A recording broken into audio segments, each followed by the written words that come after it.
¿qué tal? ¿Cómo están? Soy la doctora Samantha Anguissola, por los que no me conocen, aunque aquí creo que la vasta mayoría los conozco. Gracias por venir, por su asistencia. Estoy en representación del Instituto Europeo del Sueño, en el cual también laboro ahí. Laboro como médico general.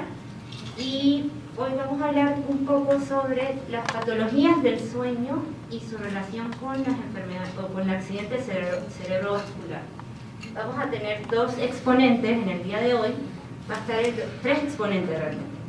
El doctor David Anguissola, que es neurólogo, el doctor Diego García Borreguero, que viene desde Madrid, España, y por último vamos a tener un video de una doctora que está en Madrid, España, el cual nos hizo el favor de hacer un pequeño video sobre unas técnicas de ultrasonido que estamos realizando. Entonces, para dar presentación al primer expositor, el doctor David Anguissola, estudió medicina en la Universidad de Panamá, donde finalizó en 2012. Posterior a esto, el doctor Anguissola se fue al País Vasco, en España, donde estudió neurología en el hospital Galaco-Usansolo. Usansolo, donde finalizó en el 2019. Y posteriormente esto tiene un énfasis en enfermedades cerebrovasculares y accidentes cerebrovasculares. ¿Sí? Entonces, con mucho gusto le doy el micrófono al doctor David Anguissola. Un aplauso para el doctor.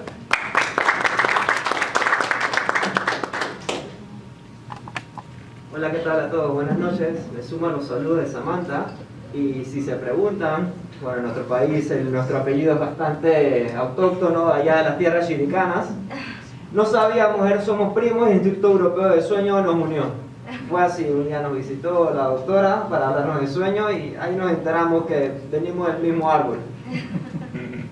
La charla que les voy a dar es corta, pero se resume en esta. O sea, la diapositiva es esta. Esta es la diapositiva. Esta diapositiva, esta imagen representa muy bien la charla porque si es verdad que la enfermedad cerebrovascular, que todos hemos escuchado hablar de ella, se relaciona con factores de riesgos, es cierto que no hay dos personas iguales. Y si tú tomas 5 hilos de diferentes colores y los amorlas así, las haces así, le tiras una bolita, ahora lo mismo 5 hilos, tira bolita, te van a salir 400 bolitas diferentes. Esa es un poquito la teoría del caos, en la cual dice que independientemente de las variables que creas conocer, siempre te va a salir una combinación diferente. Y es por eso que los factores de riesgo pueden ser muy diversos e incluso individuales a cada persona. Pero bueno, los estudios epidemiológicos lo que quieren es un poquito homogeneizar esto. Por tanto, lo que voy a decir, y todo esto lo digo porque sé que van a caer bombas y lluvias y dicen, no, que no es verdad. Es por eso. Porque cada estudio puede revelar un par de cosas que pueden no estar exactamente de acuerdo a nuestra experiencia del día a día. Y sin más, simplemente decir de los infartos cerebrales, ya como cada vez que hablamos de enfermedad cerebrovascular, lo primero es decir cómo le llamamos. Porque enfermedad cerebrovascular, accidente cerebrovascular, ictus, stroke, infarto cerebral, como quieran. Pues yo creo que uno de los nombres que más impacto tiene es infarto cerebral, porque precisamente es eso. Cuando le dicen infarto de corazón, todo el mundo se asusta. Pero cuando dicen derrame, no sé, piensan en alguien que está tirado ahí sin mucho más. Para los infartos cerebrales, hablar un poquito de números, en Estados Unidos ocurre 1 cada 40 segundos. Y cada 4 minutos una persona muere de infarto cerebral. Ahora mismo la estadística está un poquito alterada por el COVID y todo este tema, pero en Panamá, desde 2019, tenemos que el infarto cerebral es la primera causa de muerte y la primera causa de disability, de incapacidad. Por tanto, el infarto cerebral es algo que tiene muchísima atención y que por tanto las cosas que van a desencadenar este evento deben ser bien conocidas para tanto evitarlas. Se dividen en dos, del cual depende de la literatura, el 85% es del tipo isquémico, que consiste en una obstrucción de una arteria que impide el flujo sanguíneo y por tanto de agua y de nutrientes a un área del cerebro, y que si esa obstrucción persiste, el cerebro muere. Bueno, ¿qué tanto es persistir? El cerebro siempre va a morir en cualquier tipo de infarto cerebral, porque basta 1 minuto de obstrucción del flujo para que 2 millones de neuronas mueran. Ya hagan los cálculos y que vas a ver que es mucho. Con respecto al infarto hemorrágico, es que no es que se obstruye un vaso, sino que estalla un vaso. ya sea por un aneurisma, ya sea por una enfermedad hipertensiva, unas presiones brutales que se alteran, y entonces la pared del vaso estalla, ocurriendo pues un derrame, se dirá la palabra más descriptiva del derrame, se va la sangre hacia el parénquima cerebral y por tanto obstruyendo el vaso en el proceso. Un poco de las causas del infarto cerebral. Lo primero que debemos decir es que hasta el 25% de las causas de todas las personas no sabemos por qué ocurren. Esa es la verdad. A pesar de que ya tenemos esto conocido, no encontramos una hipertensión sustantiva, no encontramos una diabetes así, no es una persona mayor, no encontramos una arritmia de corazón. 25% son desconocidas. Y el resto son debido a muchísimas otras enfermedades, tanto de corazón como de los factores de riesgo que vamos a hablar. Y los factores de riesgo son un poco estos. Lo ponemos en grande, aquellos que dicen modificables, y ponemos en pequeño aquellos que son no modificables, no solamente porque los modificables son mayor en cantidad, sino porque los modificables son los importantes, que son las cosas que podemos hacer en la vida para que esto no ocurra. Son muchos, y cada vez hay más. Que si niveles de homocisteína, que si niveles de ácido úrico, wow, hay un montón de cosas por ahí. Vamos a hablar y vamos a poner un poco, porque yo sé que de todo esto hemos hablado, o todo el mundo lo ha conocido en alguna parte de su formación. Vamos solamente a enfatizar unos puntos que quizás hagan impacto. La hipertensión arterial es más importante de todos. Y la hipertensión arterial, ¿por qué es más importante de todos? Porque simplemente una medición que se puede hacer en consultorio en 2 minutos le puede decir qué tanto riesgo tiene una persona. Bueno, si la persona acaba de correr, acaba de tomar una cafeína, un poco de café, ya es otra cosa. Si no ha dormido, que eso es algo que pasa mucho, tiene 4 horas de sueño, le toma la presión, todo la tiene alta. Pero bueno, si tienes una hipertensión arterial diagnosticada formalmente, es muy pequeño esto. Si tienes mayores 160, 90, el riesgo de enfermedad cerebrovascular es 4 veces más comparado con aquellos que tienen una presión arterial normal. Ah, pero yo no tengo 160, 90, yo tengo un poquito más, pero no me pasa nada. Bueno, el primer infarto cerebral, cuando ocurre un primer infarto cerebral en una persona, esa persona estaba en 140-90 en el 77% de los casos. Estos son estudios epidemiológicos muy grandes, luego podemos hablar de la bibliografía. Y en personas de 40 y 69 años, cada aumento en 20 miligramos de mercurio sobre 115 la sistólica y cada aumento en 10 sobre 90 aumenta el riesgo por 2. Todos estos riesgos son acumulativos en cada una de las cosas que vamos a tener. Esto en hipertensión arterial son cosas muy concretas. De la lipidemia podemos dar la vuelta al mundo y replantear todos los papers van hasta aquí, los papers, y los puedes patear, quemarlos y hacerlos todo de vuelta. ¿Por qué? Porque en dislipidemia, ¿qué colesterol bueno? ¿Qué colesterol malo? Hoy día sabemos que si tú haces una dieta cetogénica, tú que eres un carnívoro, te encanta la carne, y vas a hacer una keto, te van a subir los lípidos, invariablemente te pueden subir los lípidos, pero, tú estás bien estudiado, los lípidos en la dieta cetogénica, por ejemplo, debes ver qué lípido es el realmente alterado, porque aunque te subas el LDL se puede dividir en 2 partes, en 2 tipos, aquellos que son de grandes partículas y el LDL de pequeñas partículas. Y aquellas personas que hacen este tipo de dieta cetogénica tienen un LDL de grandes partículas y por tanto un menor factor de riesgo cardiovascular, porque es el LDL pequeñito que se mete a las arterias y luego una pequeña hipertensión, un pequeño subo de azúcar, una mala noche de sueño, esa arteria se rompe, se oxida por el LDL pequeño y por tanto forma la placa arteriosclerótica. Por tanto, los estudios hay que hacerlo de vuelta todo, porque todos habían dicho LDL y HDL. Y hay muchas otras cosas que hay que ver ahí. Por ende, este resultado no es muy sorprendente, en que la disminución del HDL y es el aumento del índice del Castelli lo que realmente confiere un riesgo cardiovascular en el infarto cerebral. No tanto los valores del LDL, que a veces nos empecinamos a poner estatina para bajar el LDL, cuando los estudios han dicho bien que es la disminución del HDL lo que aumenta el riesgo cardiovascular y cerebrovascular. El índice de Castelli sin más es el colesterol total es del HDL. Entonces, aquí es mayor de 4, cuando aumenta muchísimo entonces es que aumenta el riesgo cardiovascular. Con respecto a esto es una cosa interesante, porque esto es un poco la justificación de las estatinas.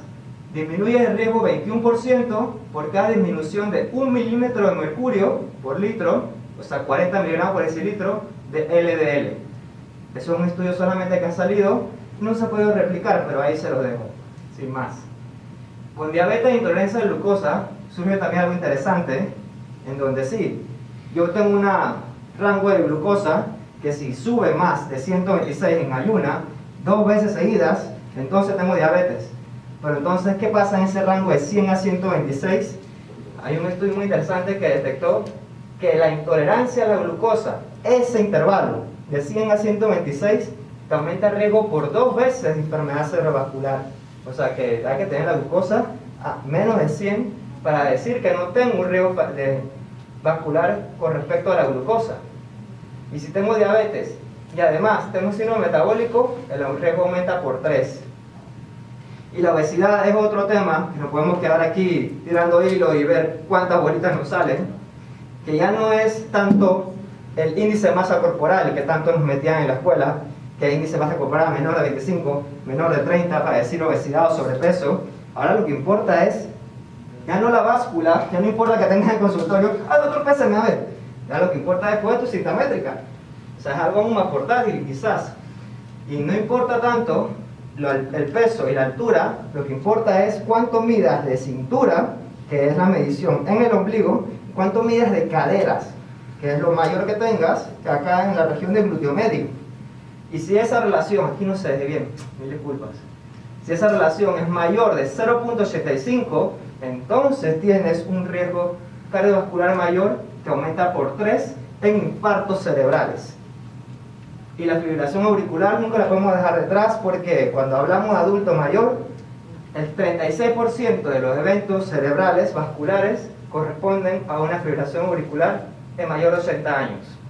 Y ya lo dirá el doctor, que los trastornos del sueño son muy importantes aquí.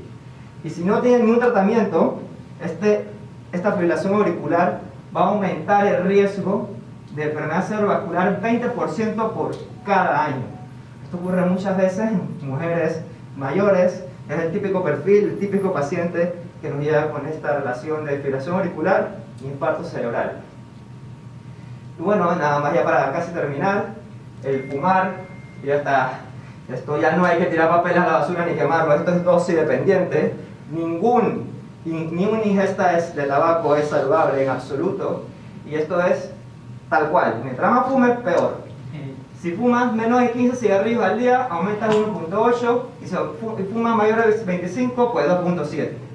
Y bueno, una relación bastante común, yo fumo y soy hipertenso, entonces tienes 2.7 más 4, o sea casi 7 veces el factor de riesgo cardiovascular para hacer infartos cerebrales.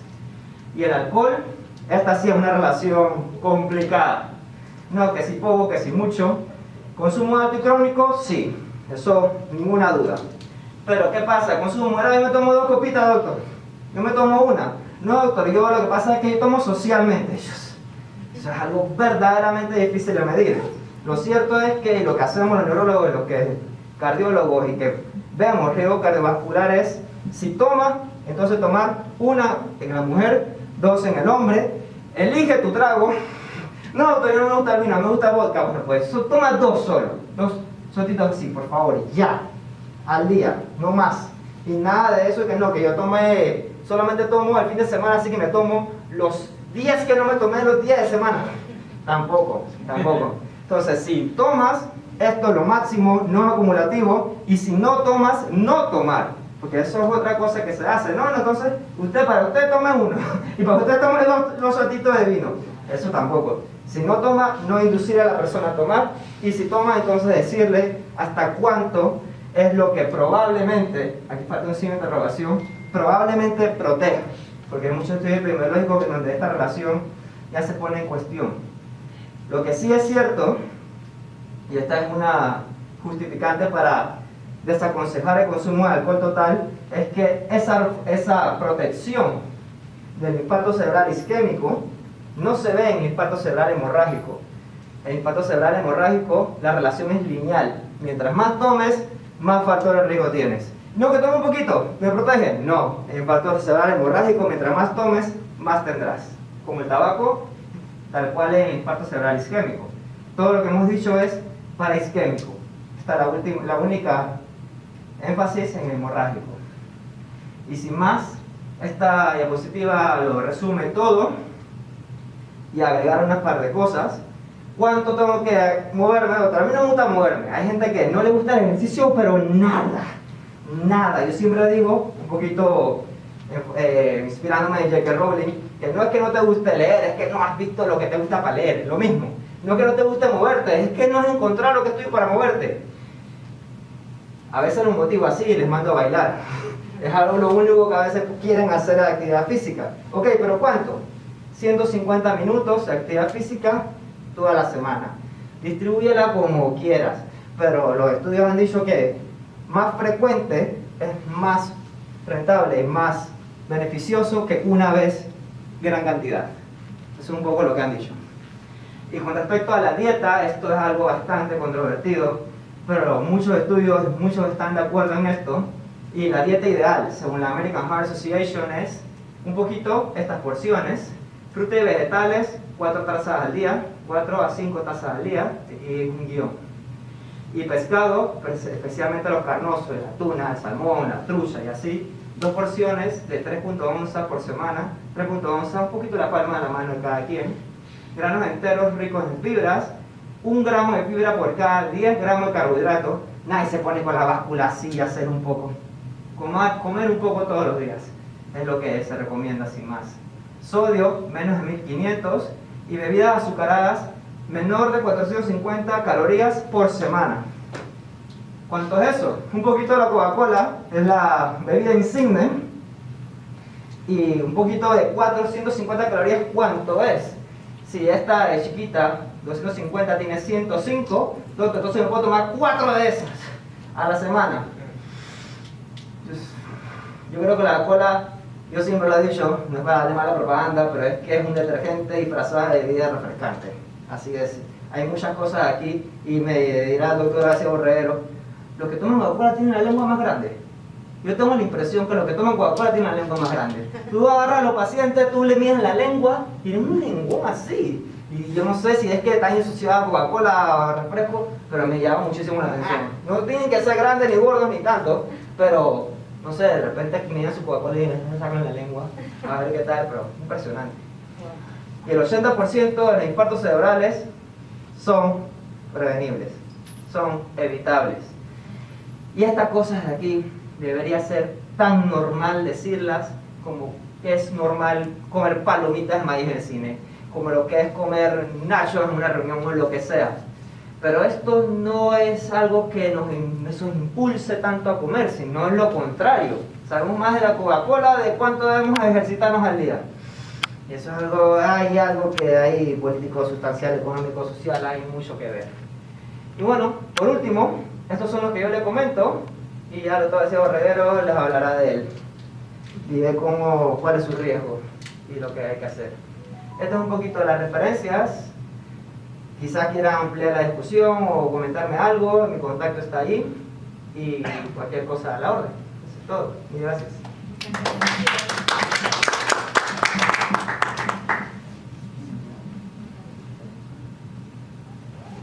Bueno, no sé si hay alguna pregunta para el doctor Anguissola. ¿No? Okay. Bueno, seguimos a la siguiente presentación por el doctor Diego García Borrero. Buenas noches.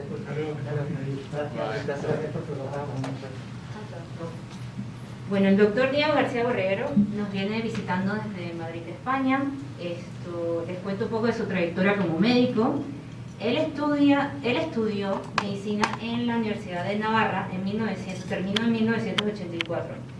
Luego fue a realizar sus estudios en Alemania en un instituto Max Planck en Múnich, donde estudió neurología y psiquiatría. Además realizó su tesis doctoral en neurofarmacología, donde terminó en 1990. Posterior a este evento, el doctor Diego García Borrero se fue a Estados Unidos al National Institute of Health en Washington, D.C., donde terminó en 1995 y estudió la especialidad en sueño. Posteriormente, de 1995, el doctor García Borrero vuelve a Madrid, España, donde trabaja en el Hospital Fundación Jiménez Díaz, donde fue el director de la unidad de sueño desde 1995 hasta el 2005. Posteriormente, en el 2005, el doctor Diego García Borrero empieza el Instituto Internacional de Sueño, donde actualmente es director médico internacional y donde la clínica tiene sedes en Chile y en Panamá. Así que sin más le doy la palabra al doctor Diego García Borrero.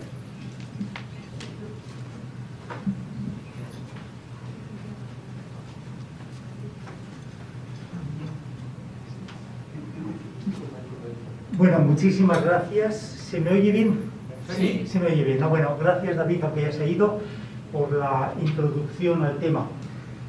Vamos a ver, ahora que están todo el mundo fresco, voy a dar los 3 mensajes que voy a intentar argumentar a lo largo de la presentación. El primero de todos es que, como el doctor Anguizola ha dicho hace un momento, los accidentes cerebrovasculares son graves, eso es evidente, no hace falta demostrarlo mucho más, son gravísimos, pero son en buena medida prevenibles. Al menos, y hay un dato que me llama especialmente la atención, él hablaba de un 25% de los casos de ACV en el que la causa que lo ha producido no es claramente identificable. Yo esa misma cifra la iba a mencionar con un 50%. En la mitad de los casos, lo que ha producido el ACV no es identificable. El médico de alguna manera va a acabar diciendo, pues no lo sé. Bueno, pero ¿cómo no lo sé? ¿Cómo no lo sé? El problema es que hay un alto riesgo de repetición. Una vez que ha habido uno, el riesgo se multiplica de que vuelva a ocurrir. Y si no sabemos qué es lo que le está produciendo este accidente cerebrovascular, no podemos hacer nada para que la serie progrese y en algún momento uno de ellos pues produzca la muerte.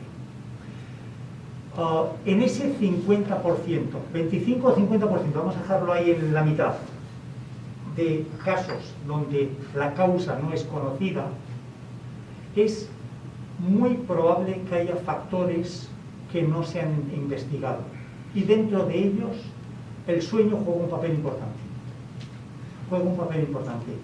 Hay datos de Estados Unidos que muestran que incluso con todo el nivel de educación de la población que tiene Estados Unidos, a día de hoy, estos son datos de hace unos pocos años, pero vamos, de hace 4 o 5 años, a día de hoy, solo el 6%, solo en el 6% de los casos post-ACV se indica un estudio de sueño. Y de esos solo se realizan en el 2%, en un factor que sería en principio modificable. Este es el primer argumento que quiero decir. Hay factores que no estamos investigando, no digo en la investigación, sino en la práctica clínica de un paciente concreto que ha tenido ya un primer episodio de ictus.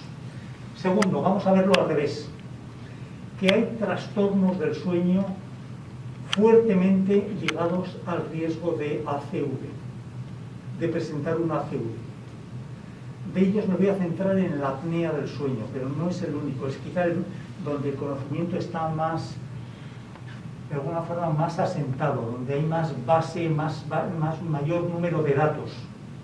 Pero hay varios trastornos que vienen detrás y que muestran que no son apnea del sueño, que también incrementan el riesgo de accidentes cerebrovasculares.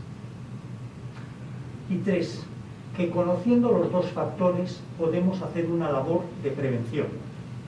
Estos son un poco los 3 argumentos que me gustaría transmitir hoy. Vamos a ver, bien, esto lo ha dicho de alguna manera también el doctor Anguizola, lo ha expuesto muy bien, es la causa fundamental de incapacidad en el mundo. Y es la segunda causa de mortalidad. Son la segunda causa de mortalidad en el mundo. Bueno, es una causa de incapacidad. Simplemente lo muestra que menos del 50% de los pacientes que acuden al hospital por una CV, menos del 50% vuelven a sus casas. ¿Dónde se quedan?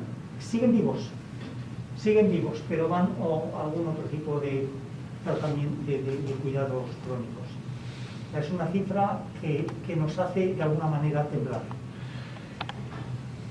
¿Qué grado, una vez que ha habido un primer episodio de ictus? Aquí no se utiliza tanto la palabra ictus en Panamá. Ahí decimos mucho. Sí, también, bueno, ictus, ACV, bueno. Una vez que ha habido un primer episodio, el riesgo de que haya un segundo episodio, eso de que va a haber un único, sí, en algunos casos, pero habitualmente hay un 17-50% de probabilidades que en 5 años haya otro. O sea, el reloj, la cuenta atrás, una vez que ha habido el primero, comienza a funcionar.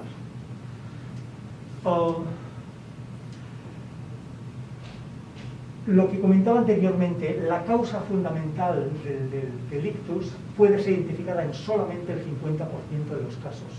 Incluso si tomamos la cifra del doctor Ambizola, 75, hay un 25% de casos que van a quedar un poco ahí en un área negra, desconocida, etc.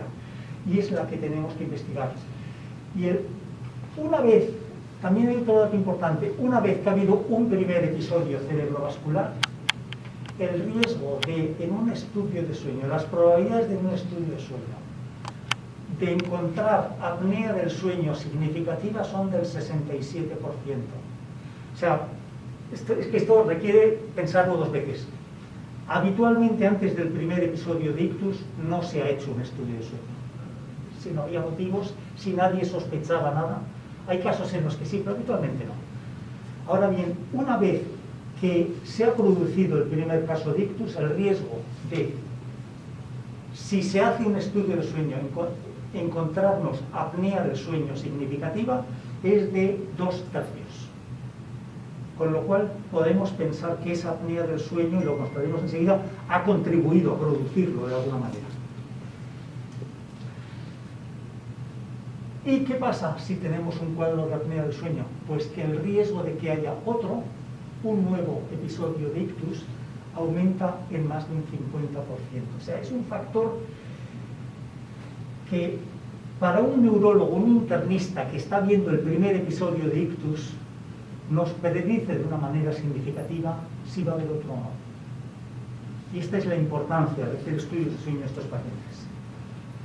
Porque si no, perdone, pero estamos hablando de la silla de ruedas, en el mejor de los casos. En el mejor de los casos. Bueno, las consecuencias son tan dramáticas que compensa hacer un estudio de sueño en estos casos. Vamos a ver, una serie de palabras sobre la apnea del sueño. Muchos la conocerán muy bien, pero voy a, un poco para que todo el mundo sepa de qué estamos hablando. Bueno, es una combinación de síntomas nocturnos, que normalmente como máximo será la pareja la que nos hable de ellos, porque como ocurren durante el sueño nadie se va a enterar de ellos. Pero cuando investigamos a la pareja, sí nos va a hablar de una serie de síntomas nocturnos que enseguida voy a mencionar. Más, un hallazgo polisomnográfico. Nadie diagnostica una apnea del sueño solamente en base a la que la pareja nos dice que ronca y de vez en cuando se queda sin respiración. Tenemos que ver qué quiere decir eso de quedarse sin respiración, qué consecuencias oximétricas sobre la oxigenación tiene, etcétera, etcétera, etcétera. Y además, la presencia de síntomas diurnos. Es la combinación de los 3 factores, la apnea del sueño. Los síntomas nocturnos pueden ser ronquido, vamos a ver, roncar, se ronca entre el 20 y 50% de la población masculina en algún momento. La femenina es algo menos, pero vamos, son cifras altísimas. Es roncar de manera severa. ¿Qué es roncar de manera severa? A todo el mundo que está al lado de alguien que ronca le parece que es severísimo. Bueno, eso ya es relativo totalmente, ¿no? Pero lo que sí vemos es que en los pacientes de apnea obstructiva del sueño va a haber ronquido importante, severo, acompañado de pausas de respiración. el paciente entre ronquido y ronquido se queda paralizado durante pensar que ha llegado a estar un minuto, intenta estarlo. A veces lo digo a los pacientes, intenta estarlo ahora, un minuto sin respirar. Bueno, el problema no es tanto la duración de las pausas, el problema es que es la repetición de esas pausas. Es decir, es ronquido, parada de respiración, ronquido, parada de respiración, y así pueden estar estos pacientes fácilmente, tener hasta... Bueno, habitualmente para que hablemos de algo severo tiene que estar habiendo 25 pausas por hora. Pero nos encontramos con mucha frecuencia también aquí en Panamá, particularmente aquí en Panamá, que hay muchos casos sin diagnosticar, personas con 60, 70 y hasta 100 pausas de respiración por minuto. Perdón, por hora. O sea que viene a ser algo más de 2 pausas por minuto, o alrededor de 1 a 2 pausas por minuto. Esto es algo absolutamente habitual para encontrarnos. Un sueño inquieto, sudoración, típicamente cabeza y cuello, disnea, por la noche puede encontrarse, reflujo gastroesofágico, necesidad de orinar con mucha frecuencia. Pero de todo esto, quizá lo que es absolutamente importante son estas dos primeras. La asociación de ronquido con pausas de respiración. Las pausas de respiración, el ronquido es lo más llamativo, lo que va a observar todo el mundo. Las pausas de respiración, solo si alguien se fija. Bueno, y esto es un ejemplo de lo que vemos en un estudio de sueño. No les voy a aburrir con lo que es el trazado electroencefalográfico, pero esta es la forma de objetivar lo que está ocurriendo durante el estudio de sueño. Esto es una imagen un tanto... O sea, esto es el electroencefalograma del paciente. Aquí vemos que se ha producido un micro despertar de segundos, que se vuelve a repetir aquí otra vez, Son como episodios muy breves en que la persona entra de sueño en vigilia. ¿Por qué entra de sueño en vigilia? Porque al mismo tiempo se ha producido, esto es el flujo respiratorio, que normalmente debería ser inspiración, expiración, inspiración, expiración. Y vemos de repente que hay un momento en que se queda paralizado, se paraliza esa oscilación en la inspiración, expiración, porque la persona está en apnea en ese momento. ¿Y cómo sale de la apnea? En base a un micro despertar. Es la única forma que tiene el cerebro de resetear, se dice para resetear, bueno, para magnetismo, pero bueno, resetear, de reiniciar el ordenador, de volvernos a ver. Ya que durante el sueño no funciona, la única forma, el único truco que tiene el cerebro es decir, bueno, pues te voy a volver a vigilia, y desde la vigilia vas a normalizar la respiración. Todo ocurre esto en cuestión de segundos, para volver a iniciar el sueño y volver a entrar otra vez en un ciclo de apnea. De todo esto no nos acordamos. Sí. De todo esto no nos acordamos. Todo esto son despertares tan breves que lo único que vamos a recordar por la mañana es la sensación de no haber dormido lo suficiente. Porque es un sueño en el que no tenemos una arquitectura del sueño normal.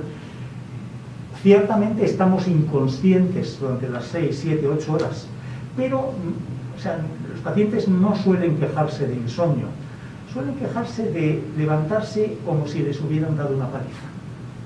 Pero como eso muchas veces lo consideran normal, esto ya depende, ellos tampoco por eso van directamente al médico.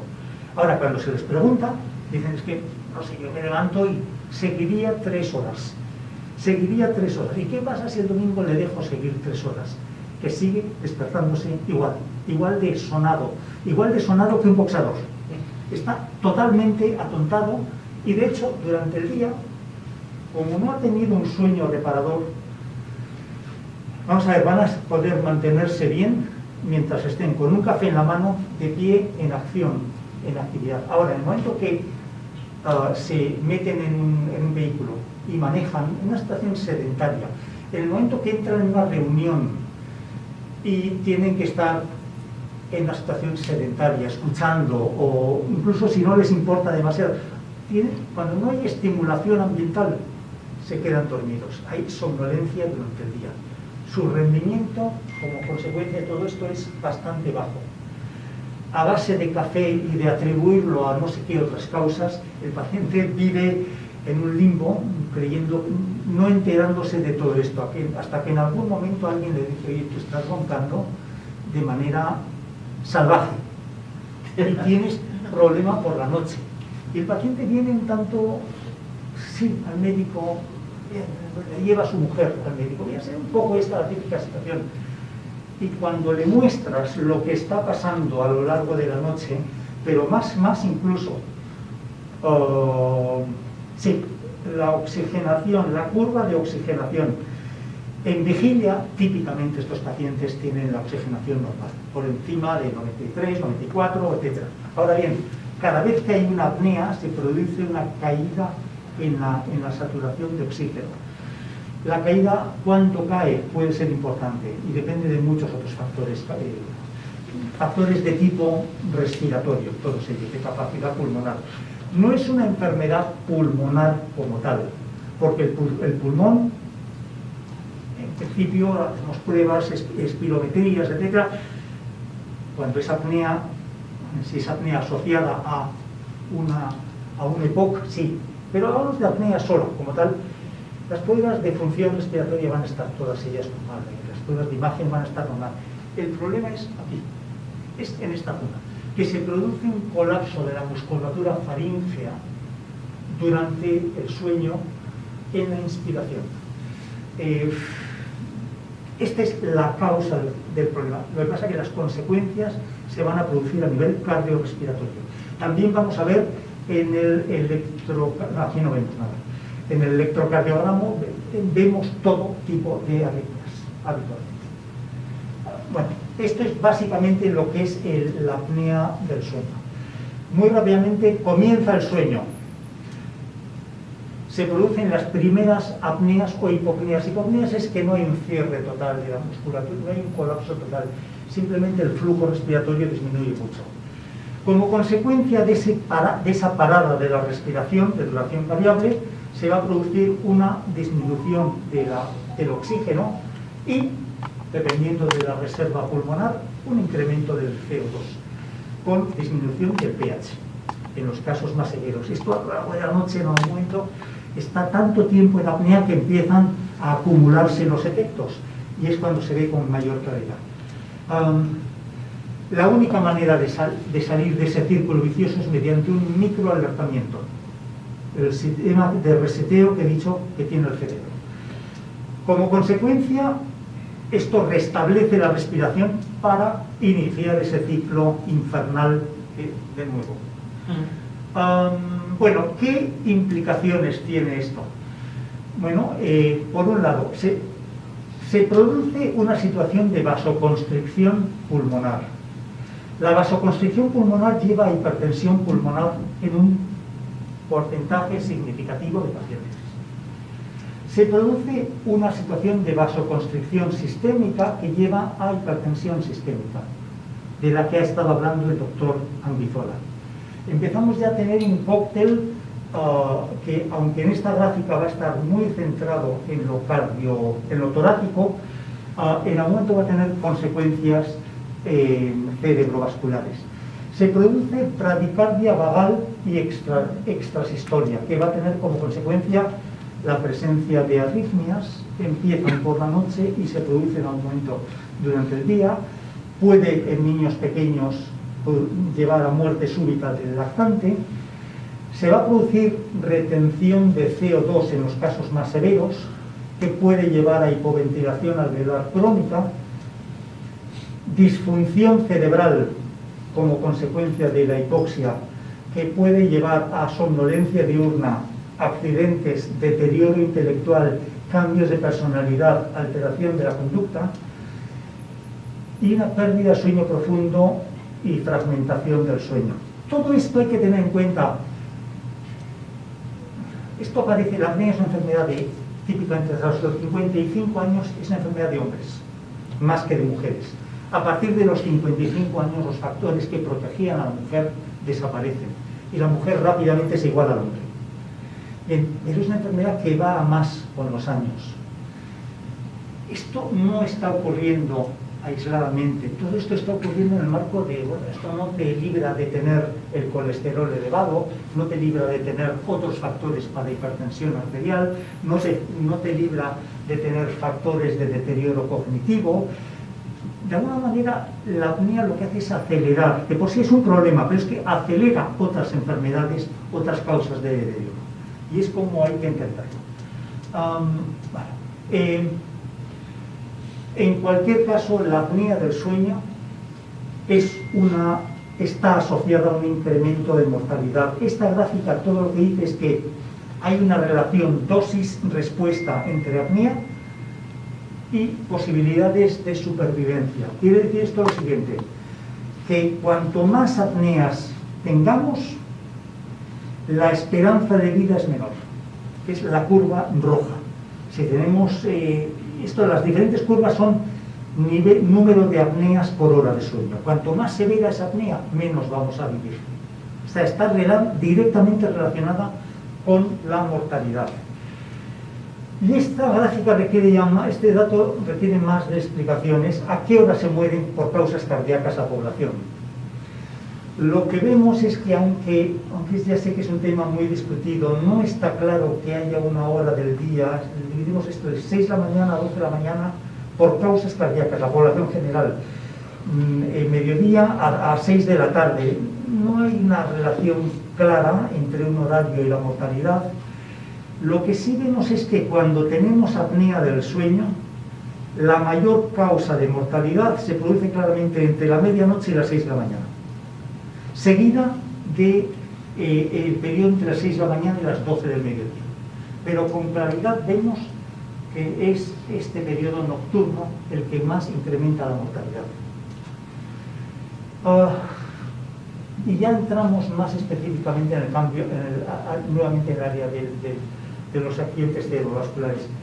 Lo que vemos aquí es que tras un periodo de 5 años en un estudio en personas mayores, se ve una relación clara entre la incidencia de accidente cerebrovascular y el número de apneas que presentan los pacientes, hasta el punto de que, estos son personas de 70 para arriba, en esta población, a partir de 25 apneas por hora, es una cifra muy baja, es una cifra bastante baja, que la estamos viendo todos los días. El riesgo de accidente cerebrovascular se ha multiplicado por 4.6. 4.6 más posibilidades de que en algún momento, en un periodo de 5 años, haya un ictus. Y la mortalidad, bueno, también vemos que hay una relación entre el número de apneas y las probabilidades de que en un periodo de 5 años te hayas muerto. Te hayas muerto como consecuencia de este ictus. Esto en población de más de 70 años. Hay 2 estudios que fundamentan muy claramente la relación entre apnea del sueño y accidente cerebrovascular. Los 2 son metaanálisis de estudios prospectivos en la población general. El metaanálisis viene de China. Los estudios son de todo el mundo. Y lo que ve el primero de ellos, que analiza 10 estudios prospectivos, es que para personas que tienen apnea, el riesgo en general, ya no estoy hablando de mayores de 70 años, estoy hablando globalmente cualquier edad, el riesgo de padecer un ictus en una persona con apnea del sueño aumenta en 2,1%, aumenta por 2, solo por el hecho de tener apneas. Por supuesto, son estudios en los que todos los demás factores los hemos controlado, claro, peso, relación cadera-cintura, todo lo que he comentado anterior, el colesterol, el vino, todo esto está controlado de tal manera que los 2 grupos siempre estén equiparados. Y de hecho eso va a ser la norma en cualquier estudio que presente a partir de ahora, por lo cual no lo voy a repetir cada vez. Pero sí tenemos un riesgo 2 veces superior. Otro metaanálisis chino llegó a una cifra muy parecida. Analizó 5 estudios prospectivos, todos estudios prospectivos, que son los que nos hablan de causalidad. y llegó a una cifra del 1,94%, o sea, aproximadamente el doble. Apnea del sueño nos produce un doble de probabilidades de tener un ictus en un plazo de unos pocos años. Bien, a partir de ese dato, que es el que habría que mantener en la cabeza, nos dobla el riesgo de tener un accidente cerebrovascular. ¿Qué ocurre? ¿Es el mismo riesgo en hombres que en mujeres? Bueno, esto vamos a dejarlo abierto. En hombres está clarísimo, en los más severos, sí. Tenemos un riesgo entre la población masculina de casi 3 veces.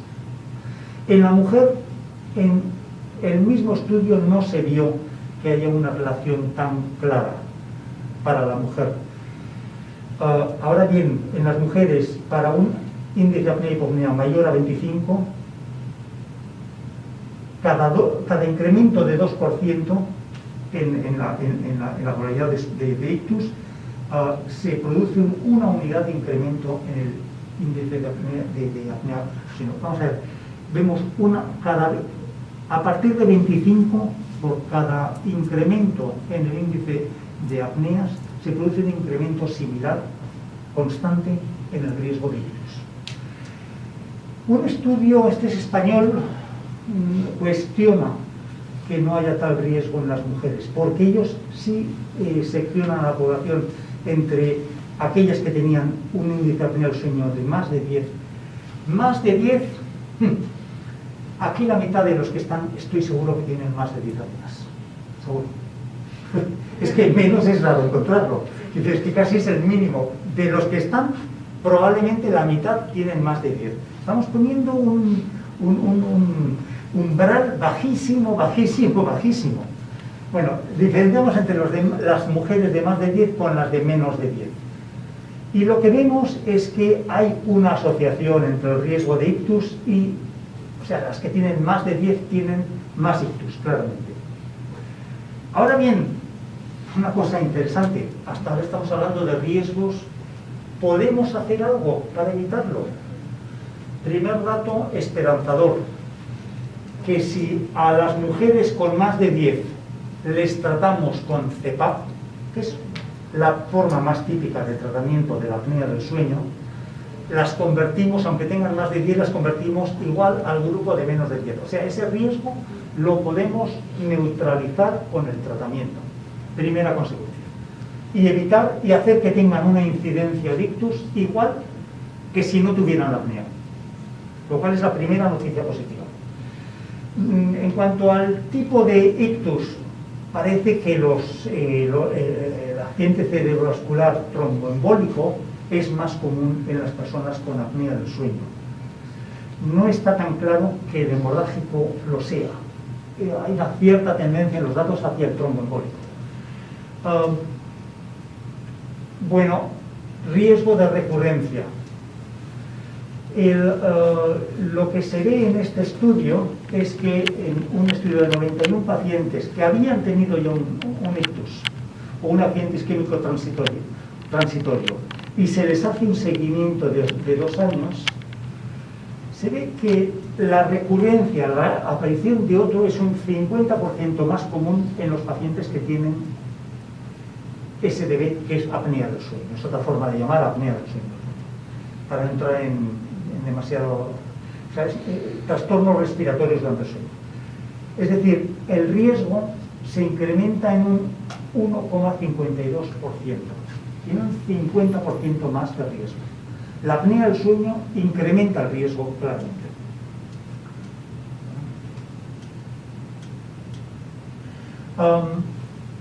Una vez que se ha hecho un estudio, que ha tenido un paciente un ictus, la apnea del sueño es altamente prevalente, con estimaciones, lo he dicho anteriormente, alrededor del 70%. Y de hecho, la Asociación Americana de Cardiología establece, dentro de las guías de prevención del ictus, que se considere la realización de un estudio de sueño en todos los pacientes que hayan tenido un ictus tromboembólico o un accidente isquémico transitorio. Es parte de la recomendación. Que esto tenga problemas, una cosa es que lo digas y otra hasta que se realiza en todo el país. Estamos hablando de Estados Unidos, lleva tiempo, y por ahí volvíamos al 6% de casos en los que realmente el médico se acuerda de ese tema, etcétera. Pero es unos factores que podemos utilizar para evitar que ese riesgo se repita. Los factores de los posibles mecanismos son muchos. Es que estamos un tercio del día durmiendo. Durante ese tercio del día va a importar mucho. Normalmente se tiene que producir, hay que tener en cuenta, durante el equilibrio entre el sistema nervioso simpático y el sistema nervioso parasimpático, durante el sueño normalmente tiene que cambiar, debería cambiar hacia un predominio del sistema parasimpático. La actividad simpática debería reducir. Cuanto más microalertamiento por la noche, cuanto más apneas, cuanto más vigilia durante la noche, menor disminución de actividad del sistema nervioso simpático. Con lo cual ese periodo de descanso para la tensión arterial, estamos todos pensando en tipos versus non-tipos, esa caída de la tensión arterial que tiene lugar durante el sueño y que es necesaria para mantenernos a salvo, no se produce, ya no tenemos ese rescate durante el sueño, por decirlo de alguna manera. Parece que hay cambios relacionados con la autorregulación cerebral en relación a los cambios en la presión arterial que pueden estar jugando un papel. La hipoxia intermitente propia de la apnea del sueño puede producir daño en el parénquima cerebral y en la vasculatura cerebral y promover la aterogénesis. Y parece que hay una relación también entre apnea del sueño e hipercoagulabilidad. Y finalmente, apneas largas pueden llevar al ictus a través de un shunt derecha a izquierda y embolismos paradójicos. Son varios mecanismos que pueden estar jugando un papel. Dos palabras he hablado de apnea. ¿Qué pasa si no hay apnea? Vamos a hablar de, esto van a ser dos palabras de otra enfermedad. Esta mucho menos conocida, pero que también se da en Panamá. Síndrome de piernas inquietas. Son pacientes que por la noche tienen como una hiperactividad en las piernas, las están moviendo, ellos pueden ser más o menos conscientes de ello. El otro día, en una paciente que habíamos visto en el estudio que tenía síndrome de piernas inquietas y que en la consulta denodadamente negaba que ella tuviera ningún problema en las piernas, yo me separé un poquito mientras la doctora Pizola seguía la discusión, me separé un poquito y le miré debajo de la mesa y estaba como aplicando tensión constantemente, eso que eran las 4 o 5 de la tarde, aplicando tensión, o sea, es decir, es una sensación molesta en las piernas, de la cual ellas pueden ser más o menos conscientes, que requiere de la activación. Todo esto es una enfermedad neurológica con elevadísimo componente genético y que tiene mucho que ver con el metabolismo del hierro. En la mayor parte de estas personas hay una falta de hierro cerebral. ¿Qué quiere decir con ello? Es una enfermedad neurológica, es orgánica, aunque muchas veces la gente la toma como enfermedad psicológica. No, de psicológico tiene poco. Lo que estas personas están en todo momento, y sobre todo en situaciones de quietud, intentando aplicar tensión sobre las piernas. Esto dificulta la conciliación del sueño. Cuanto más hijos se han tenido, más probable es porque más bajos son los niveles de hierro, y sobre todo de hierro cerebral. Cuanto más problemas ginecológicos se han tenido, los donantes de sangre, sean hombres o mujeres, lo tienen muy típicamente. Personas que absorben mal el hierro por problemas gastrointestinales lo suelen tener. Bueno, dicho esto sobre esta enfermedad, que no es apnea del sueño, y en el que vemos un flujo respiratorio completamente perfecto, o sea, sin mayor problema, vemos que si monitorizamos el músculo tibial anterior, se están produciendo contracciones periódicas cada X tiempo, mientras la persona duerme. Mientras la persona está durmiendo, se van produciendo contracciones en las piernas. Cada vez que se produce una contracción, se produce un incremento de la frecuencia cardíaca. una activación simpática periódica. Y todo esto sin que haya componente respiratorio. Estos ya son los estudios prospectivos que muestran qué grado de probabilidades, si yo tengo síndrome de piernas inquietas, tengo de tener en un periodo de 5 o 7 años de tener enfermedad cerebrovascular, y oscilan entre 1,8%, que se parecería al de la apnea del sueño, hasta en algún estudio 4 veces más riesgo que la población que no tiene piernas inquietas. En este caso también 4. Estamos hablando de entre 2 y 4% de probabilidad. En el síndrome de piernas inquietas, sin embargo, voy a decir una cosa, está el tema menos avanzado. Lo que no tenemos tan claro es que por tratarlo vayamos a reducir ese riesgo.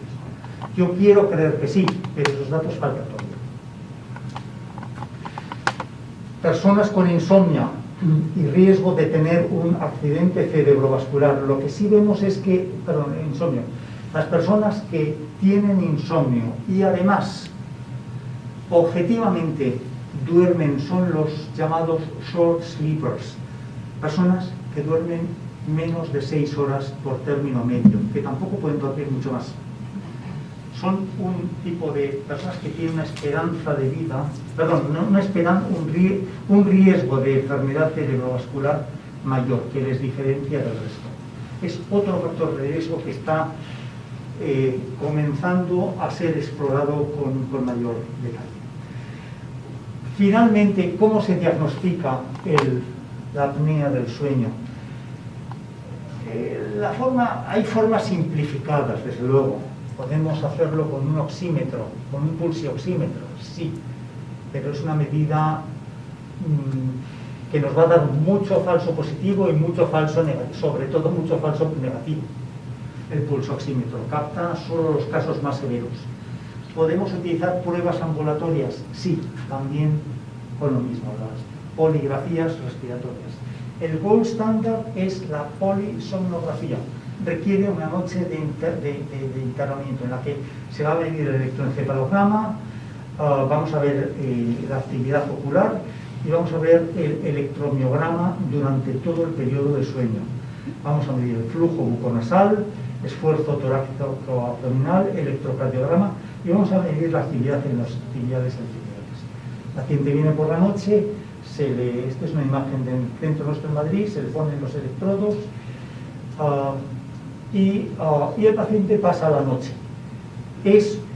Vamos a ver, no es los pacientes os digo, esto no es un spa, no es un hotel de fin de semana, es una prueba médica. Dentro de las pruebas médicas es la más liviana posible. Vamos a intentar hacérselo lo más agradable posible, que sea una habitación donde esté lo más agradable, pero el fin último aquí no es que pase una buena noche, el fin último es ver cómo funciona todo mientras el paciente duerme. Esto se lo digo a alguno que puede protestar algo, no sé qué, dale, aquí voy a dormir con tanto cable.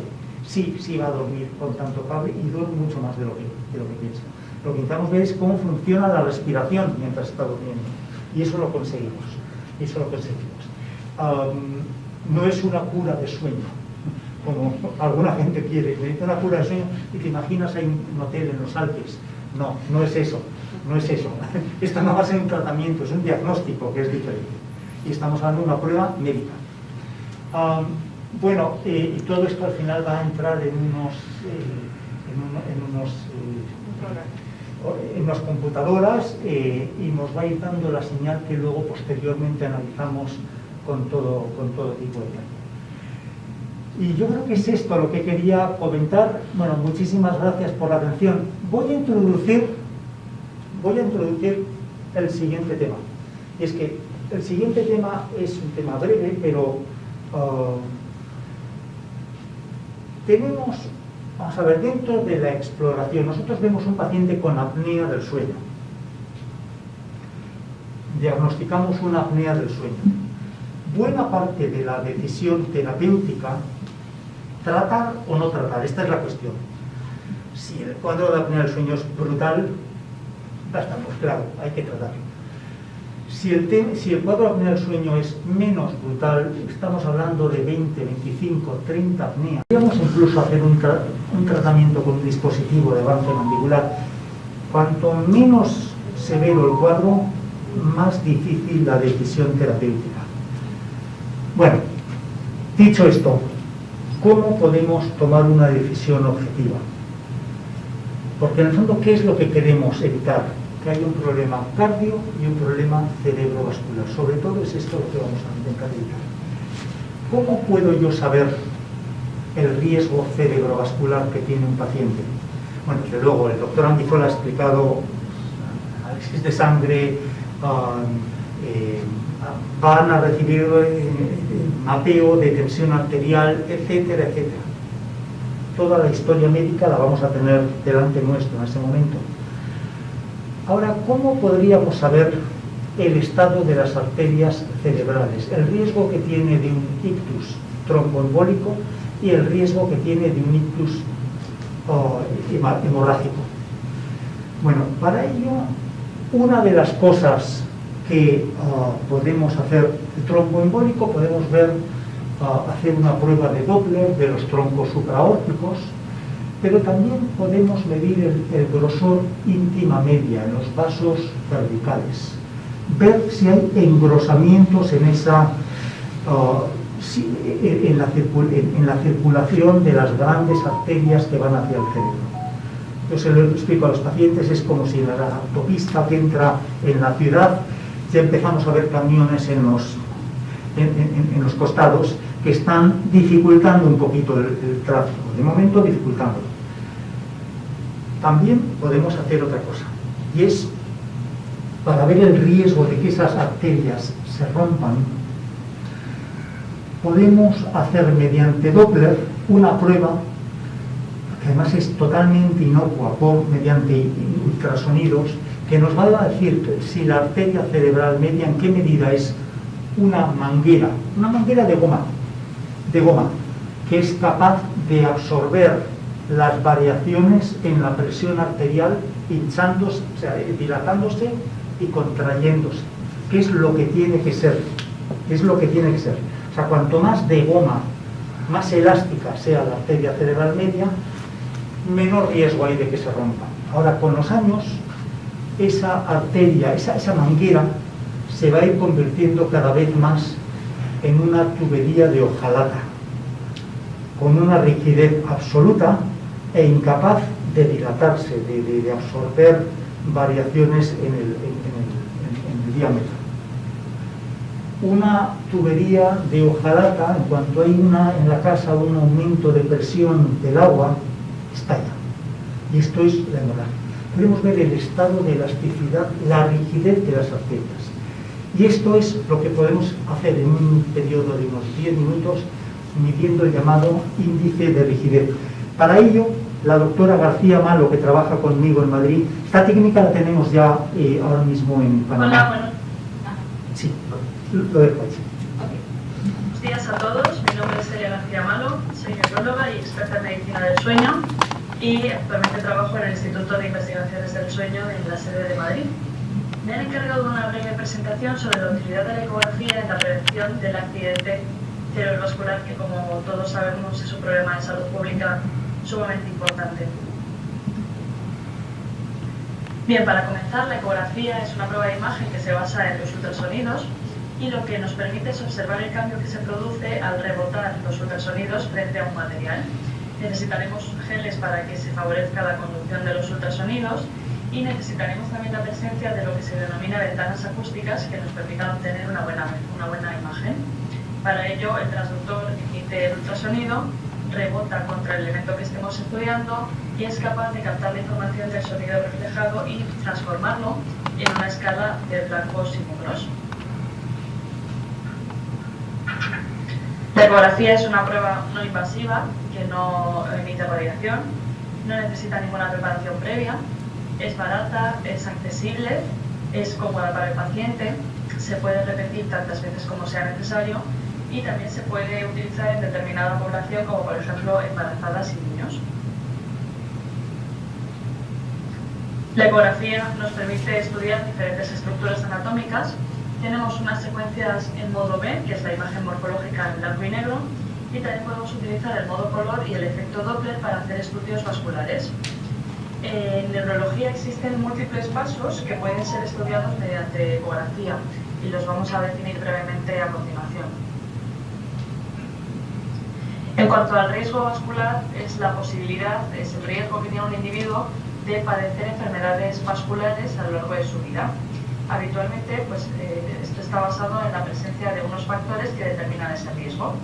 Existen factores que se pueden modificar mediante medicación y factores que no son modificables, como pueden ser la edad, el sexo o la raza. Entre los factores modificables encontramos la hipertensión arterial, la dislipemia, el síndrome metabólico, diabetes, sobrepeso y obesidad, tabaquismo, sedentarismo, uso de alcohol y ansiedad y estrés. Por supuesto, la idea y el objetivo como médicos tiene que ser corregir los factores modificables para disminuir al máximo el riesgo de que nuestros pacientes presenten riesgo vascular y por lo tanto estén en riesgo de padecer eventos vasculares. Existen múltiples herramientas, múltiples metodologías para evaluar el riesgo vascular. Muchas de ellas, o la mayor parte de ellas, se basan en escalas, como por ejemplo la de Framingham, para definir el riesgo vascular. Pero lo que sí que está claro es que si tenemos alguna herramienta que nos permita estudiar el estado de los vasos arteriales, esto nos va a permitir saber si existe una enfermedad vascular o un riesgo vascular aumentado, y todo ello nos ayudará a tomar mejores decisiones para prevención de eventos cerebrovasculares. Como ya comenté, las enfermedades cerebrovasculares son un problema de salud pública y suponen una gran carga socioeconómica en países industrializados. En España, la tasa de ictus es de 150 por 100.000 habitantes, con una prevalencia de 4.000 a 8.000 por 100.000 habitantes. En los últimos años, o en las últimas décadas, mejor dicho, ha existido un gran avance en el tratamiento del ictus agudo, lo cual ha repercutido en una reducción en la tasa de mortalidad. Pero eso también es verdad que muchos de los pacientes que ya no fallecen a raíz del evento presentan secuelas derivadas de ello. Secuelas que en ocasiones son muy graves y muy limitantes. En esta tabla podemos ver las cifras, ¿no?, sobre mortalidad global en la fase aguda y la mortalidad y la morbilidad posterior en los pacientes que sí superan la fase aguda. Y como veis, la recuperación total o con secuelas mínimas es aproximadamente del 50-60%. El resto de pacientes sí que van a presentar secuelas graves que les van a impedir realizar una vida completamente normal. Sabemos que la enfermedad cerebrovascular tiene diferentes manifestaciones, puede ser un perfil más isquémico o puede ser eventos hemorrágicos. Para ellos, a veces encontramos factores de riesgo comunes como pueden ser la hipertensión arterial. En cuanto al ictus isquémico, que es el más frecuente, vamos a tener varias causas como arritmias o la cardioembolia, la aterosclerosis, el infarto lacunar, etc. Si nos centramos en el análisis del riesgo vascular, nosotros mediante la ecografía podemos hacer un análisis de la anatomía de la pared arterial y podemos también hacer un análisis de la situación hemodinámica del paciente. Mediante los equipos actuales tenemos accesibilidad para estudiar los trombos supraórticos y también la ecografía transcraneal. Si comienzo ahora por los trombos supraórticos. Bien, los trombos supraórticos vamos a poder estudiar la carótida común, la deformación carotidia, carótida interna, carótida externa y las arterias vertebrales. La técnica es bastante sencilla, con el paciente tumbado con el cuello en hiperextensión, y entonces mediante la aplicación de la sonda, en este caso lineal, comenzaremos a visualizar las estructuras que vamos a estudiar. Podemos obtener información de anomalías congénitas, por ejemplo la presencia de arterias hipoplásicas, que es algo relativamente frecuente, elongaciones o bucles vasculares y enfermedad vascular. Podemos medir el grosor íntima media, que ahora me voy a centrar un poquito más en esto, placas de ateroma, estenosis carotidias, oclusiones carotidias, el fenómeno de robo de la subclavia y también otras patologías como la disección arterial o la fibrodisplasia.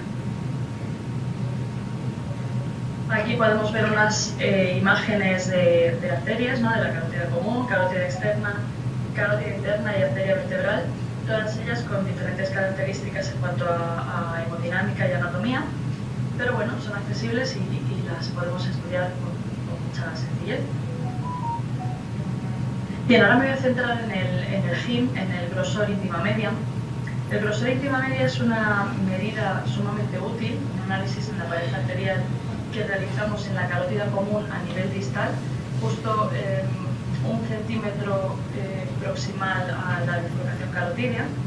Se hace en modo B, modo blanco y negro, al final de la diástole, es por consenso como se debe hacer, y es una medida del grosor de la pared de la arteria, como su nombre indica. Lo que vamos a hacer es ver dos líneas hipoecogénicas y lo que vamos a hacer es medir la distancia que las separa, que es lo que se denomina grosor íntima media. Aquí tenéis la imagen de un trazado automático del grosor íntima media. Este es un ejemplo de uno de nuestros pacientes. Pues podéis ver la carótida común, aquí comenzaría la bifurcación carotidia. Esta zona sería la susceptible de medir, la que deberíamos medir el grosor íntima media. Si hacemos zoom y después lo medimos, pues tenemos aquí el valor de este grosor íntima media. Otro ejemplo, pues igual, aquí veis la pared arterial, hacemos zoom, se identifica los cambios de la ecogenicidad según la composición de cada tejido y su medida. Hay maneras de hacerlo de forma manual y también existen software que pueden ir incorporados al equipo para hacerlo automático. Bien, pues esta medida del grosor íntima media tiene una correlación con la presencia de factores de riesgo vascular y se considera un factor de riesgo independiente para presentar cardiopatía isquémica e ictus. Aquí os dejo algunas referencias bibliográficas de investigaciones realizadas para la utilidad del grosor íntima media. Es algo que es rápido de hacer, habitualmente no toma más de 5 minutos si no hacemos ningún otro estudio, pero nos da mucha información acerca de cómo es la situación de los vasos o la salud de los vasos en ese paciente. Bien, aquí he sacado de uno de estos artículos, podéis ver que la tasa de estar libre de eventos va cayendo y la pendiente es mucho más pronunciada en aquellos que tienen un grosor íntima media mayor. Y otra manera de explicarlo es la siguiente tabla, en la cual pues, bueno, se observa el riesgo de infarto de miocardio o de ictus, y aquí también vemos como a medida que vamos aumentando el QT, o sea, el rango de grosor íntima media, el riesgo es cada vez mayor. Por otro lado, en cuanto al estudio de trombos supraórticos, podemos estudiar la pared arterial, podemos observar las placas de ateroma y podemos caracterizarlas. Podemos ver si son placas blandas, que tienen más riesgo de embolia, placas duras, cómo es la superficie, si tienen trombosis, si tienen un alto componente de calcio o de lípidos, y también ello nos ayuda a saber si existe una enfermedad o un daño vascular establecido. Aquí tenemos un ejemplo de una placa de ateroma, ¿vale? Justo en el origen de la carótida común, delimitado el área, ¿vale? Y en este caso, pues bueno, algo que también debemos hacer es analizar mediante el Doppler, mediante la curva de velocidad, si esta placa determina o no determina una estenosis y por lo tanto un compromiso en el flujo sanguíneo. En la siguiente parte, en cuanto a lo que podemos observar con el Doppler transcraneal, el Doppler transcraneal nos va a permitir estudiar diferentes vasos cerebrales. Para ello utilizaremos el modo blanco y negro, modo color y modo power, efecto Doppler, y utilizando diferentes ventanas ecográficas. Tenemos la ventana transtemporal, en la cual podemos estudiar la parte más anterior del polígono de Willis, la ventana suboccipital para el estudio de las arterias vertebrales y la arteria basilar, y la ventana orbitaria para estudiar carótida. Bien, podemos hacer un estudio hemodinámico de todos los vasos cerebrales accesibles y hacer una evaluación sobre si existen estenosis intracraneales. También hay una medida que podemos hacer, que es el índice de pulsatilidad. El índice de pulsatilidad lo que nos indica es la mayor o la menor resistencia que tiene el flujo sanguíneo para circular por los vasos. Es decir, se podría traducir como cuánto de rígido es ese vaso. Se incrementa cuando la pared arterial es menos distensible, por ejemplo, en estados de hipertensión arterial crónica, leucocariosis y leucopatía, arteriosclerosis, calcificaciones vasculares, etc. También se puede ver aumentado cuando existe un aumento de presión intracraneal, bien por otras circunstancias, por la presencia de un hematoma, o hidrocefalia, un traumatismo craneoencefálico, edema cerebral o situación de muerte encefálica. Y disminuye en estados de hiperemia, hipervolemia, cuando existe una vasodilatación excesiva, malformaciones arteriovenosas, hipotensión del líquido cefalorraquídeo. La exponencia definitivamente modo que es bastante importante, pero con más dudas. ¿Ya? La primera duda, doctor, si se sabe que esto, ¿ya? Y sobre todo, estoy hablando por Panamá, no sé lo que está pasando, sé lo que pasa en España, sé lo que pasa en Estados Unidos, en otras latitudes. Se sabe que esto que viene, el conocimiento de la apnea del sueño o de los trastornos del sueño en general, que ya es algo como preventivo, igual que no tomar, dejar el cigarrillo, hacer esto. O sea, ¿por qué es tan difícil en ciertos lugares? Pero gracias, y está ahí un experto que trabaja en el área de la neurología del psicólogo, o no introducirlo de una manera de prevención. Esa es la pregunta. ¿Por qué es tan difícil cambiar el chip? Y gente que aquí vimos el doctor Isola, uno de los cirujanos del área, de acá de nosotros, y no ver no ver que a nivel ministerial, hablando de prevención, ni se habla de esto. No se habla de esto. Aquí todo el mundo sabe cómo poner un stent, ¿ya? Empezar un tratamiento de embolismo y que el paciente tiene que ir rápidamente, y también estamos interesados en la parte del stroke agudo y el tratamiento, ¿ya? Pero realmente la prevención. Entonces sería sí me gustaría que me ampliara eso. Y la segunda es cómo se manejaría, porque también tenemos pacientes que trabajan de noche. Entonces no sé cómo se manejaría en la mañana, o sea, trabajan de noche, pero entonces cómo se manejaría esa parte de los trastornos del sueño que ellos tienen que dormir, ¿ya? O se cambia la manera para que sea adecuada también y que no provocan o no se produzcan los problemas que tienen apnea del sueño. Básicamente esa sería mi dos.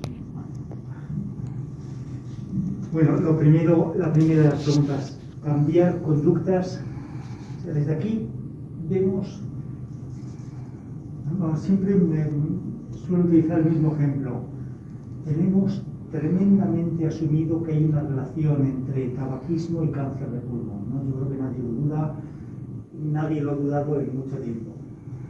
Bueno, establecer la relación entre el tabaquismo y el cáncer de pulmón llevó algo así como 50 años.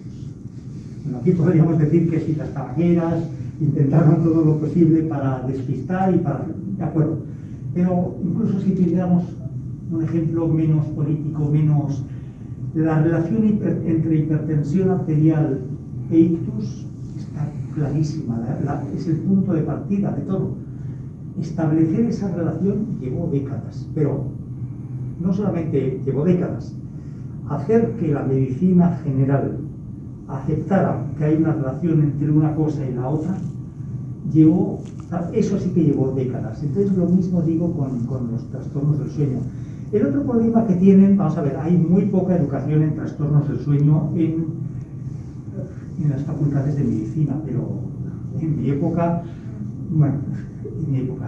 ahora mismo es mínima, como máximo, yo diría a los más jóvenes que estén aquí, como máximo en la carrera de medicina debieron de oír que había algo que se llamaba la apnea del sueño, un poco más, y no creo que dedicaran más de una hora lectiva, quizá dos, a la apnea del sueño. Y eso estoy hablando de gente que puede tener menos de 35 años, o sea que acabaron los estudios hace menos de 10. O sea, la educación médica va muy por detrás en estas cosas. Los currículums, me acuerdo, vamos a ver, intentando hablar de estos temas con un catedrático en neurología en Madrid, cuando yo llegué de Estados Unidos, me decía, mira, yo tengo estas horas para dar clase. Y es una persona muy avanzada, no digo que sea retrógrado ni nada parecido. Tengo estas horas. Dime dónde le quito tiempo, a qué otra enfermedad le quito tiempo para hablar de los trastornos del sueño? Empiezan ya por ahí, directamente. Y entonces al final el status quo acaba por mantenerse. Son inercias que dificultan el cambio. Luego, el otro tema también es que el médico general está acostumbrado a tratar aquellas cosas que él puede medir, ver. Lo que ocurre fuera de horas de consulta tiende a no existir. Exagero un poquito, pero tampoco tanto. Lo que ocurre fuera del periodo en el que él puede ver al paciente tiende a no existir. Lo que ocurre durante la noche, como eso no se puede ver y eso no lo puede comprobar directamente. Luego el otro factor también es la escasez de camas, de unidades de sueño en todos los países. Quiero decir, por ejemplo, aquí hay algunos que vienen de Estados Unidos, de Miami. Bien, aunque está saturado de unidades de sueño Florida, aún así, en relación a lo que se necesitaría, hay escasez de camas de sueño en Florida. En Panamá es enorme la escasez. Entonces, como ese medio no existe, ¿dónde tengo que enviar a un paciente para ver esto? Para ver si tiene apnea del sueño o no. Y como eso es algo tan complicado, estamos hablando de la ciudad de Panamá. Si esto lo estuviéramos diciendo en el norte del país o en una región de Panamá, sería prácticamente imposible. ¿Dónde lo tengo que mandar? Lo voy a mandar a 8 horas de viaje para que... Entonces, al final, la escasez de recursos genera también una solución diferente al problema. Yo, por eso digo que es un tema que va a ir lento, va a ser un tanto elitista, inicialmente. Elitista, digo, en Panamá, porque hay unas cuantas camas dedicadas a esta, pero poco más en toda la ciudad de Panamá. Entonces, va a ser un avance lento, pero que va a ir viniendo lento. Por supuesto que va a ir viniendo. Pero podría poner ejemplos de otras áreas de la medicina que son exactamente lo mismo, que van lentamente imponiéndose hasta que en algún momento se generalizan, ¿no? La contestación ha sido larga, que no he olvidado la segunda pregunta. Las personas que trabajan de noche. Bueno, bien, este es otro factor de riesgo independiente para electos. No he querido empezar a hablar que pareciera que todos son factores de riesgo. Este es un factor de riesgo. O sea, y esto es más complicado ya, el trabajo por turnos. Hay una tendencia, aquí sí que tenemos una tendencia, una relación clara entre el grado de industrialización de una sociedad y el porcentaje de su población que trabaja en trabajo por turnos. O sea, si vamos a Suecia, altísimo. Si vamos a zonas de Estados Unidos, altísimo. Y según van bajando los niveles de vida, vamos viendo que el porcentaje disminuye. Pero de alguna manera esto es el futuro. Desgraciadamente, es el futuro. Es un factor de riesgo para tanto cardio como cerebrovascular. Nosotros tenemos capacidad para cambiar, para convertirnos en nocturnos, si queremos. Yo viniendo de España el otro día, he cambiado, me he convertido en nocturno. Sí. Respecto a mi ritmo, yo me he convertido en nocturno durante una semana. Estoy aquí, ¿de acuerdo? Y eso podemos hacerlo. Lo que no podemos es estar cambiando constantemente. Eso empieza a ser negativo para la salud. Hacerlo una vez no tiene mayor problema, no es mayor problema para la salud. El estar haciéndolo de manera periódica, un trabajador por turnos. Yo creo que los del canal aquí tienen esa situación. Están trabajando en turnos y lo hacen 20, 25, 30 años. Y luego la plasticidad, la flexibilidad que tenemos para adaptarnos va a ir disminuyendo con la edad. Con lo cual, al menos allí, los sindicatos evitan que a partir de determinada edad hay una serie de privilegios, supongo que aquí también algo parecido, que los más mayores no estén cambiando turnos constantemente. ¿Cómo tratar la apnea del sueño cuando se trabaja por turnos? Ahí lo único que podemos hacer es, en el periodo en el que la persona se supone que va a dormir, cuando está haciendo turno de noche, llega a casa por la mañana y su sueño va a ser durante la mañana, ahí se coloca el aparato de CPAP. Que le cueste además dormir es lo más probable. Si además le ponemos el CPAP, va a ser lo más probable. Pero es una forma, es que una persona con apnea del sueño y trabajo por turnos, estamos hablando ya de 2 factores de riesgo independientes para este tema. En el sentido de que si al menos podemos controlar la apnea del sueño y ese riesgo disminuirlo, o sea, porque es que lo he dicho antes, pero lo he dicho quizá demasiado suavemente, todo esto es prevenible, todo esto es neutralizable. Estamos hablando de factores de riesgo modificables y no modificables. Yo no puedo modificar mi sexo, yo no puedo modificar mi edad, pero lo que sí puedo modificar es factores como la apnea del sueño, por ejemplo. Si tengo una arritmia podría modificarla, la dieta podría modificarla. Vamos a intentar centrarnos en ello. El trabajo por turnos, cuando ha unido apnea, es complicado. Se están juntando ya 2 factores de riesgo. Pero bueno, hay que intentar, al menos la parte respiratoria, controlarla. Esto es un poco mi opinión. ¿Alguna otra pregunta?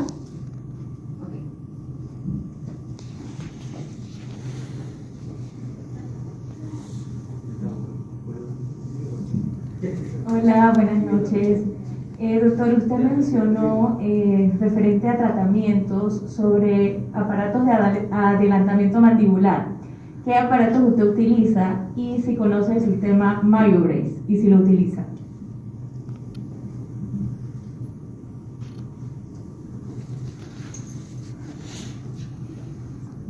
Yo debo de reconocer que como neurólogo no soy un experto en este tema. Lo cual no quiere decir que no sepa nada. Sé algo, pero quiere decir, hay gente, yo creo que aquí mismo, que sabe más de este tema. Vamos a ver, las diferencias entre uno y otro son temas puramente de experto. Lo que intentamos es, esto se lo digo a todos los demás, es adelantar el maxilar inferior. Esto podría ser suficiente en las personas con apnea del sueño más leve para solucionar el problema, sin tener que utilizar un aparato de CPAP que es relativamente engorroso, relativamente molesto de llevar por la noche.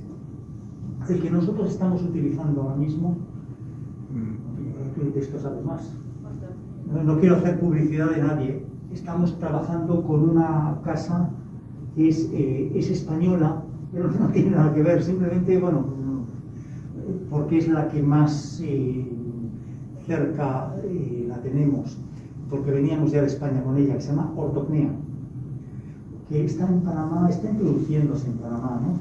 Pero existen varias casas diferentes. Yo las diferencias entre uno y otro, yo creo que probablemente usted sabe mucho más de ello, Lima. No me puedo meter demasiado en detalle, pero se trata de que sean aparatos cómodos, que produzcan un avance suficiente y, lo más importante de todo, en mi opinión, como clínico, que sean titulables. Que sean titulables, quiere decir, que pueda avanzar más fácilmente si lo necesito. Y para mí el reto en este tipo de aparatos está en que sean titulables durante una polisomnografía, cosa que no existe aún. Durante la misma polisomnografía, de la misma manera que yo la presión, la dosis de CPAP la puedo ir elevando y viendo cómo se va reduciendo el número de apneas, que es algo muy clásico ya en el sector, que yo pudiera ir a lo largo de la noche mediante un mando a distancia elevando progresivamente milímetro a milímetro, o no sé, en unidades mínimas, el avance mandibular hasta llegar al punto en el que viera que se produce un cese completo de las apneas. Este, que tampoco es demasiado complicado, es algo que está por llegar por vida. No sé, es lo que puedo comentar del tema. Yo las diferencias he utilizado en el pasado Somnomed, que es una europea, es francesa, con relativamente buenos resultados. Lirón, que es una española, está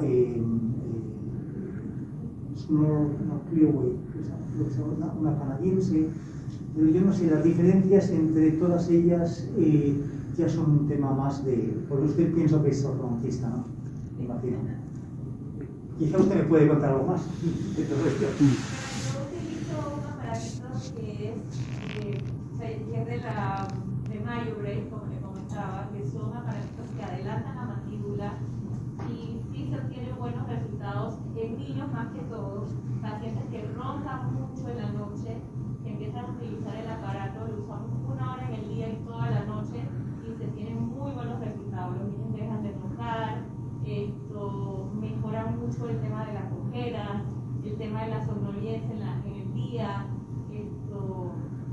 y sí, yo siento que es un aparatito que ayuda mucho en el tema de la apnea, que nos ayuda mucho en el tema de la apnea. Yo lo que sí puedo decir es que los dispositivos de avance mandibular son una forma simple de pulsatividad de 1.41, en este caso aumentado.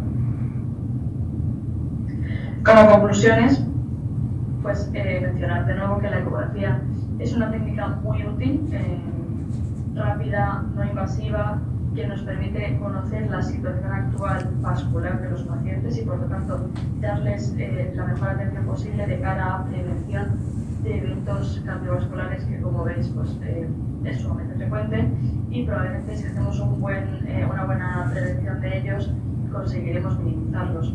Por lo tanto, pues bueno, destacar eso, el papel de la ecografía, que suele estar disponible en la mayor parte de centros, es rápido, se requiere un entrenamiento, eso está claro que también para el que lo realiza pues necesita tener una cierta experiencia y un entrenamiento para poder tener fiabilidad en las exploraciones, pero a la hora de conocer el estado vascular de los pacientes es sumamente útil. Esto es todo, espero que haya sido útil. Muchísimas gracias por vuestra atención. Bueno, abro el foro para preguntas. No sé si alguno de los presentes tenga alguna pregunta para el doctor Diego García Borralero.